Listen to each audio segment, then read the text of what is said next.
soy youtuber. Ahora les voy a presentar cómo hacer una fogata. Primero hay que agarrar piedras. Allá ya tengo una colección. No se ve. Con una tabla. Sí, es que no se ve. Espera un poquito. ¿Viste, verdad? Vamos aquí. Pausa. Muy bien. Ya la llevamos. Sí, está bien. Ya la llevamos, miren.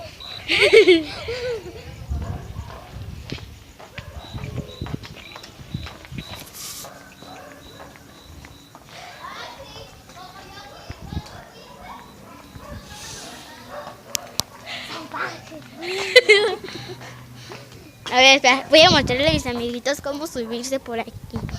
A ver. Pero con cámara me voy a subir. A ver quién gana. No, pues obvio que tú. ¿Obvio? Miren. Se ve un poco más claro, pero bueno. Si se me caen ustedes, me muevo.